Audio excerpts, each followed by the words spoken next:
अजीत पवार का अंतिम संस्कार आज पूरे राजकीय सम्मान के साथ होगा अंतिम संस्कार। गृह मंत्री अमित शाह भी होंगे शामिल।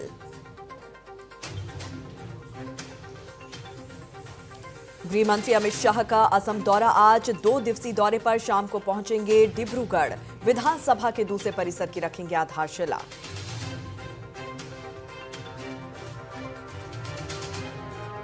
रेलवे में जमीन के बदले नौकरी घोटाला मामला, दिल्ली कोर्ट में आज होगी सुनवाई। लालू यादव ने की है एफआईआर को रद्द करने की मांग।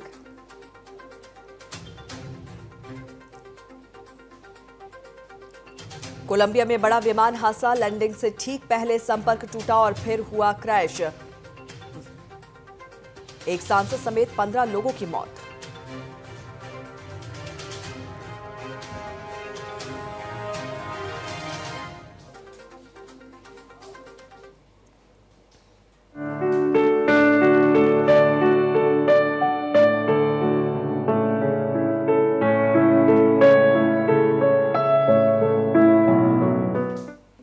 बारामती विमान दुर्घटना ने महाराष्ट्र की राजनीति में अचानक नई परिस्थितियां पैदा कर दी।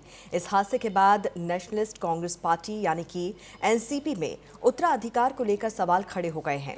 जी हां, महाराष्ट्र के डिप्टी सीएम अजीत पवार का 28 जनवरी को निधन हो गया। सबसे बड़ा सवाल एनसीपी की कमान अब किसके हाथ में होगी? आज इस पर हम आपको बताते हैं खास रिपोर्ट।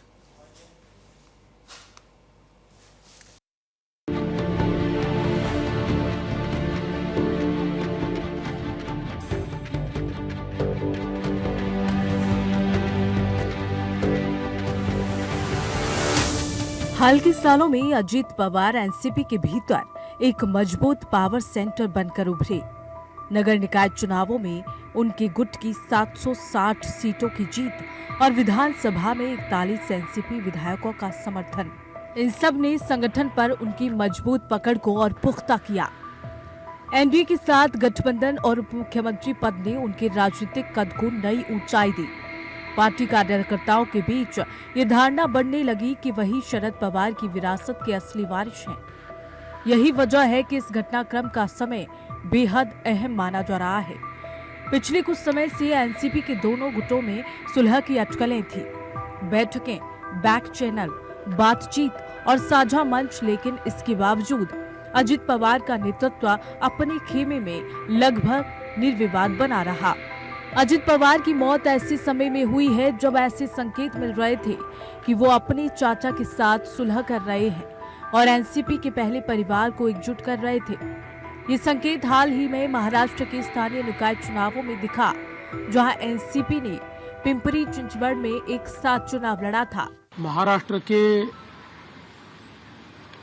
उप मुख्यमंत्री और जमीन से जुड़े हुए जननेता श्रीमान अजीत दादा पवार, इनका एक विमान के एक्सीडेंट में बहुत ही दुखद निधन हुआ है। समूचे महाराष्ट्र में बहुत ही दुख का वातावरण तैयार हुआ है। हम सभी के लिए इस प्रकार के जननेता को खोना एक अपरिमित इस प्रकार की हानि है। महाराष्ट्र के लिए एक काला दिन कहूँ, एक दुर्भाग्यपूर्ण घटना कहूँ, एक दुखद घटना कहूँ, ऐसी घटना जो हर एक के एक दिल को दुखाने वाली घटना आज महाराष्ट्र में घटी है। हमारे सहयोगी अजीत दादा पवार जी का प्लेन एक्सीडेंट में दुर्दैवी मृत्यु हुई है। ये हमारे लिए बहुत ही बेहद दुखद है और महाराष्ट्र के लिए भी दुखद है, उनके परिवार के लिए तो बहुत ही दुखद है। अजीत दादा पवार के निधन की खबर जब हमने आज सबने सुबह सुनी, मन तभी से व्यथित है, द्रवित है कि अजीत दादा पवार एक ऐसे नेता महाराष्ट्र के रहे जिन्होंने न पक्ष देखा न विपक्ष देखा। उनका कोई शत्रु नहीं रहा, अजात शत्रु के नाम से जाने गए। इतनी जल्दी अजीत दादा पवार हम सबको छोड़कर चले जाएंगे, हमने कभी सपने में भी कल्पना नहीं की। अजीत दादा पवार की आज महाराष्ट्र को जरूरत है, देश को जरूरत है। बारामती, पुणे, मुंबई लाखों करोड़ों की संख्या में अजीत दादा के फॉलोअर्स, लोग उनको प्यार करते हैं, उनके काम करने के तरीके को प्यार करते हैं। उनके निधन के बाद मुख्य सवाल ये है कि संगठन और विधायी ताकत दोनों कौन संभालेगा। एक संभावना जताई जा रही है सुप्रिया सुले को लेकर, जो वरिष्ठ एनसीपी नेता और शरद पवार की बेटी हैं। उनके पास राष्ट्रीय पहचान, संसदीय अनुभव और मूल पार्टी संरचना के कुछ वर्गों में स्वीकार्यता है। बदलाव के इस दौर में उन्हें एक सर्वसम्मत चेहरे के रूप में पेश किया जा सकता है, जो संगठन को स्थिर कर सके और गुटों के बीच बातचीत का प्रबंधन कर सकें। निगम चुनावों के दौरान अजित और सुप्रिया ने एक साथ मंच साझा किया था। परिवर्तन के इस दौर में सुप्रिया सुले एक ऐसा चेहरा हो सकती हैं जो पार्टी को स्थिरता दें और दोनों गुटों के बीच बातचीत का रास्ता खोलें। नगर निगम चुनावों के दौरान अजित पवार के साथ उनका मंच साझा करना इसी दिशा का संकेत माना गया था। पवार का ये एक्सीडेंट में निधन होना ये बहुत ही दुखद और दुर्भाग्यपूर्ण है। पिछले 40 साल से महाराष्ट्र के राजनीति में मेरे बहुत घनिष्ठ मित्र रहे, उनके मेरे पारिवारिक संबंध रहे। बहुत कर्मठ, अच्छा प्रशासक और विकास की दृष्टि रखने वाले ऐसे वो नेता थे। उनके जाने से बहुत बड़ा नुकसान हुआ है। उनके परिवार को भी काफी उनके ऊपर भी एक बड़ा हादसा हुआ है। मुझे लगता है कि भगवान उनको ये जो घटना हुई है इसका दुख सहन करने की ताकत दे। मैं व्यक्तिगत रूप से और पार्टी की तरफ से महाराष्ट्र के इस पुराने सहयोगियों को मैं श्रद्धांजलि अर्पित करता हूँ। भगवान उनके आत्मा को शांति दे। आप इस तरह की दुखद खबर, बहुत राजनीति उनके अंदर बची हुई थी और ये पूरा का पूरा जो आज हुआ है वो असहज करता है। राजनीतिक रूप से हम एक साथ नहीं थे, लेकिन इतना मैं जानता हूँ कि एक डिसीजन मेकर के रूप में उनकी भूमिका रही, प्रशासक के रूप में रही। उनके समर्थकों को, उनके परिवार वालों को ईश्वर अत्यधिक शक्ति दे। वाकई बहुत दुर्भाग्यपूर्ण बात है ये, और उनका हमारे बीच से चले जाना। और महाराष्ट्र की राजनीति में तो वो बहुत अग्रणी रहे हैं, उनका योगदान बहुत है राजनीति में। तो ये वाकई बहुत दुख की बात है हम सबके लिए कि हमने एक अच्छा नेता खो दिया है। इट डिपेंड्स ऑन किस तरह से वो दुर्घटना हुई है।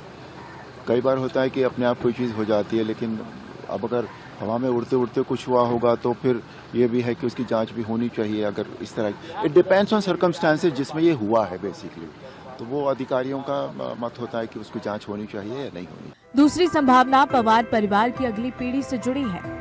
खासतौर पर पार्थ पवार और जय पवार के नामों पर चर्चा है। हालांकि फिलहाल पार्टी की प्राथमिकता युवा नेतृत्व को आगे लाने से ज्यादा संगठनात्मक स्थिरता की है। विधायकों को साथ रखना, गुटबाजी को रोकना और सत्ता गठबंधन में अपनी स्थिति मजबूत करना, वही सबसे बड़ी चुनौती है। अगर पार्टी स्थिरता और संवाद चाहती है तो सुप्रिया सुले, अगर भविष्य की राजनीति और विरासत की बात है तो अगली पीढ़ी। हालांकि आने वाले दिनों में लिए गए नेतृत्व के फैसले ये तय करेंगे कि आगे क्या होगा। अजित पवार की मौत के बाद कई सवाल उठते हैं। एनसीपी से उप मुख्यमंत्री कौन बनेगा? क्या एनसीपी के दोनों गुट आपस में मिल जाएंगे? और इससे भी जरूरी बात है कि क्या अजित पवार की एनसीपी इस नाजुक मोड़ पर बिना टूटे अकेली पार्टी बनी रहेगी? Special desk, TNP news. रुक कर लेते हैं बड़ी खबर का। गृह मंत्री अमित शाह का असम दौरा। आज 2 दिवसीय दौरे पर शाम को पहुंचेंगे असम। असम विधानसभा के दूसरे परिसर की रखेंगे आधारशिला। ये बड़ी खबर आपको बता दें, धेमाजी जिले में मिसिंग समुदाय के उत्सव में होंगे शामिल। केंद्रीय गृह मंत्री अमित शाह असम के 2 दिवसीय दौरे पर रहेंगे। इस दौरान वो डिब्रूगढ़ में राज्य विधानसभा के दूसरे परिसर की आधारशिला रखेंगे। 1 महीने के अंदर शाह की असम की ये दूसरी यात्रा होगी। 29 दिसंबर को उन्होंने राज्य में कई सरकारी परियोजनाओं की शुरुआत की थी। अमित शाह डिब्रूगढ़ में रात्रि विश्राम करेंगे और 30 जनवरी को वो असम विधानसभा के दूसरे परिसर की आधारशिला रखेंगे। इसके अलावा डिब्रूगढ़ में होने वाले कार्यक्रमों के बाद अमित शाह धेमाजी जिले के लिए रवाना होंगे और मिसिंग समुदाय के एक सांस्कृतिक उत्सव में शामिल होंगे।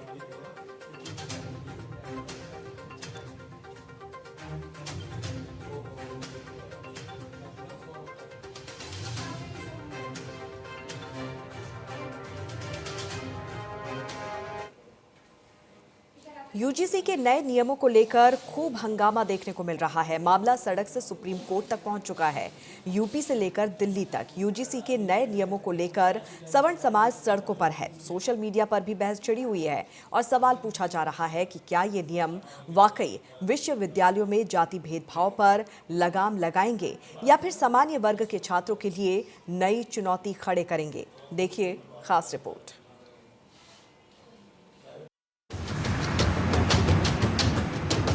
यूजीसी के नए नियमों पर महाभारत शुरू हो गई है।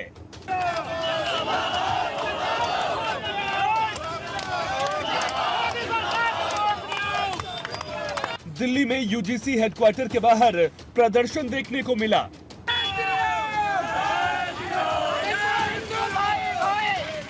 नए नियमों से नाराज पीलीभीत के सवर्ण समाज के युवक मुंडन करवा रहे हैं।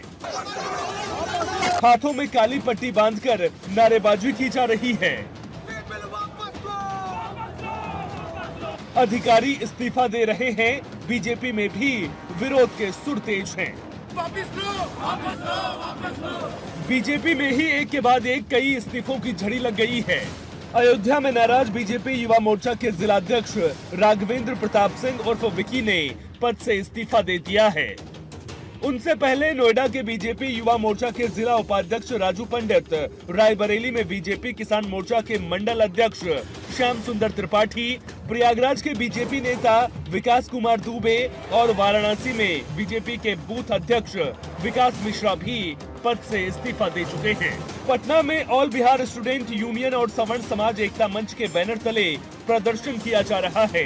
यूजीसी के नए नियमों को काला कानून बताकर सरकार से इस फैसले को वापस लेने की मांग की जा रही है। मशहूर कवि कुमार विश्वास सोशल मीडिया प्लेटफॉर्म एक्स पर स्वर्गीय रमेश रंजन मिश्र की लिखी कविता की पंक्तियों को साझा कर रहे हैं। लिख रहे हैं, चाहे तिल लो या ताड़ लो राजा, राई लो या पहाड़ लो राजा, मैं अभागा सवर्ण हूँ, मेरा रोया रोया उखाड़ लो राजा। वहीं यूपी में बाबा हैं फेम कवियत्री अनामिका जैन अंबर भी इन नियमों का विरोध कर रही हैं। आशंका जता रही हैं कि कहीं ऐसा ना हो कि सवर्ण होना अपराध हो जाए। ऐसा ना हो सवर्ण होना अपराध हो जाए।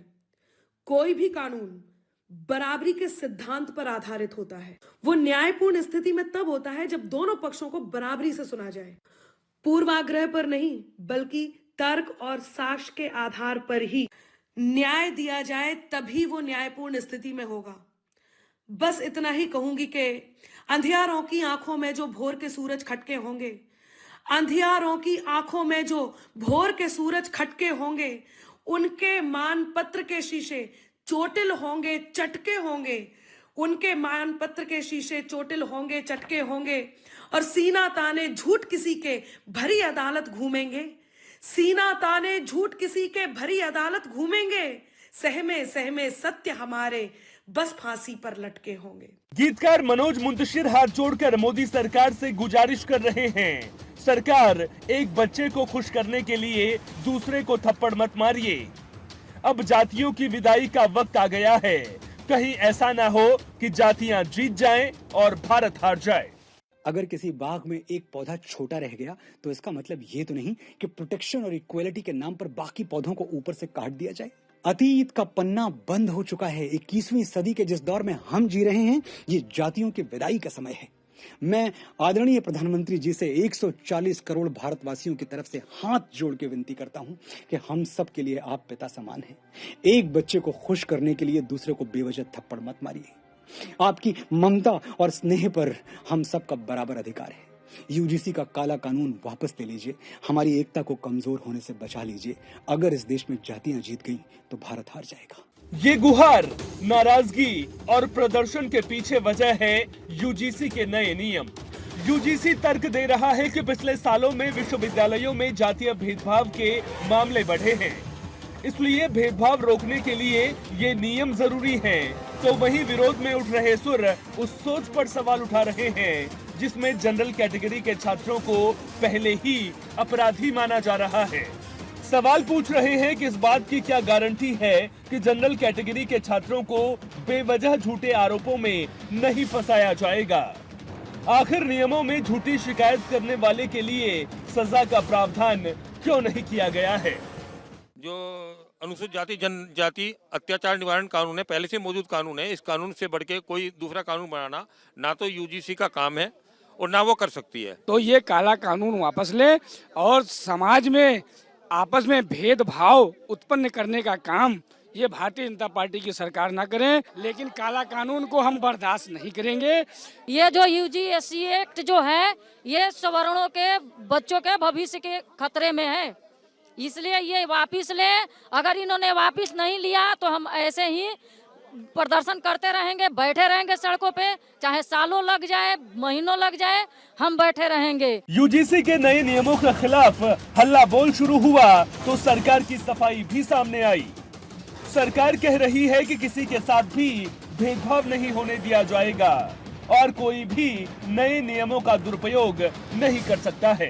देखिए, इसमें मैं एक बात बहुत विनम्रता से आश्वस्त करना चाहता हूं, किसी को उत्पीड़न होने नहीं दिया जाए, कोई भेदभाव नहीं होगा, कोई डिस्क्रिमिनेशन के नाम पे किसी को भी मिसयूज करने का अधिकार नहीं रहेगा। इसमें यूजीसी हो, भारत सरकार हो या राज्य सरकार हो, इसकी दायित्व रहेगी। मैं आश्वस्त करता हूं, उसको जो व्यवस्था हुई है, भारत की कुछ भी व्यवस्था हो, संविधान की परिधि के अंदर होगा। और ये जो विषय आई है, ये तो सुप्रीम कोर्ट की निगरानी में व्यवस्था है। इसमें आश्वस्त मैं फील करना चाहता हूँ, कोई भी किसी के ऊपर भी अत्याचार या किसी को भी भेदभाव नहीं किया जाएगा। मामले को लेकर भले ही देश के शहर शहर में गदर मची हुई है, लेकिन बीएसपी चीफ मायावती की माने तो सामान्य वर्ग के केवल जातिवादी मानसिकता के लोगों को ही नए नियमों से परेशानी है। साथ ही वो ये भी कह रही है कि इन नियमों को लागू करने से पहले अगर सरकार सभी को भरोसे में ले लेती तो बेहतर होता। मायावती ने सोशल मीडिया प्लेटफॉर्म एक्स पर लिखा, नए नियम का सामान्य वर्ग के केवल जातिवादी मानसिकता के ही लोग विरोध कर रहे हैं। ये कतई उचित नहीं है। इस तरह के नियमों को लागू करने से पहले अगर सभी को विश्वास में ले लिया जाता तो ये बेहतर होता, तब देश में सामाजिक तनाव का कारण भी नहीं बनता। ऐसे मामलों में दलित और पिछड़ों को ध्यान देना होगा कि इन वर्गों के स्वार्थी और बिकाऊ नेताओं के भड़काऊ बयानों के बहकावे में नहीं आना। मामले को लेकर सियासत के सुर भले ही तेज न हो, लेकिन सुगबुगाहट जरूर तेज नजर आ रही है। भले ही शिक्षा मंत्री धर्मेंद्र प्रधान मामले को लेकर सफाई दे चुके हों, लेकिन विरोध कर रहे लोगों को भरोसे में लेने से पहले बीजेपी को अपने अंदर से उठ रहे विरोध के सुरों पर भी गौर करना होगा। मुझे ये अंदेशा है कि इस कानून के बाद, इस प्रावधान के लागू होने के बाद शिक्षण संस्थान वाद विवाद के स्थल बन जाएंगे और अननेसेसरी आपने बच्चों को, जो बच्चे वहां पढ़ने के लिए गए हैं वो किसी कास्ट के हों, मैं कास्ट के ओबीसी हों, वो एससी हो, एसटी हो, सारे बच्चे अपने हैं, वो पढ़ने गए हैं, उनको आपने स्कोप दे दिया कि छोटी मोटी कोई भी बात हो या कोई बात ना भी हो, किसी से कोई झगड़ा हुआ, एक कंप्लेंट ठोक दो, उसका लाइफ खराब कर दो, ऐसे कर दो, वैसे कर दो, तो इसका कोई वजह नहीं था। और इसलिए मैं समझता हूं कि जिस ढंग से इस चीज को रिव्यू करना चाहिए यूजीसी को, कि ये क्यों हम शिक्षण संस्थान को एक वाद विवाद का अखाड़ा बनाने का एक स्कोप दे रहे हैं। सरकार भी इस पर कुछ सोचेगी ही। इन्होंने हमेशा लड़ाने का काम किया। इन्होंने मुसलमानों को हिंदुओं से लड़ाया, फिर मुसलमानों को जो है हिंदुओं को जो है ईसाइयों से लड़ाया, फिर हिंदुओं को है सिखों से लड़ाया, हरियाणा में जाटों को नॉन जाट से लड़ाया, महाराष्ट्र में मराठों को नॉन मराठा से लड़ाया, गुजरात चले गए तो पटेलों को नॉन पटेल से लड़वाया। इन्होंने हमेशा ये किया है। बिहार के अंदर यादव वर्सेस ऑल किया। अब इनका पेट नहीं भरा तो इन्होंने सवर्णों को नॉन सवर्णों से लड़ाना शुरू कर दिया। ये पार्टी हमेशा से लड़ाकर वोटों की राजनीति करती आई है और ये वही कर रहे हैं। हम कहाँ गरमाया नहीं चाहिए, कोई उसमें बात नहीं। सारे वर्गों के लोग उसमें सम्मिलित हैं, जिनको जो पीड़ित हैं उनके लिए कमेटी बनाने की बात की गई है और कुछ बात खास बात। ऐसा इसलिए लगता है कि कुछ लोग, मुट्ठी भर लोग हैं, देश की सारी नौकरियों में और सब पर कब्जा करना चाहते हैं, कहीं वो हट न जाए, इसलिए वो सवर्ण तो उसमें भी है। ईडब्ल्यूएस कौन है? EWS is totally reserve for सवर्ण, तो ईडब्ल्यूएस है इसमें कि नहीं? सड़कों पर मचे हंगामे के बीच मामला सुप्रीम चौखट तक भी पहुंच चुका है। यूजीसी के नए नियमों को लेकर सुप्रीम कोर्ट में कई याचिकाएं दाखिल की गई हैं। याचिकाकर्ताओं का कहना है कि यूजीसी ने जाति आधारित भेदभाव की गैर समावेशी परिभाषा दी है और कुछ वर्गों को संस्थागत संरक्षण से बाहर रखा गया है।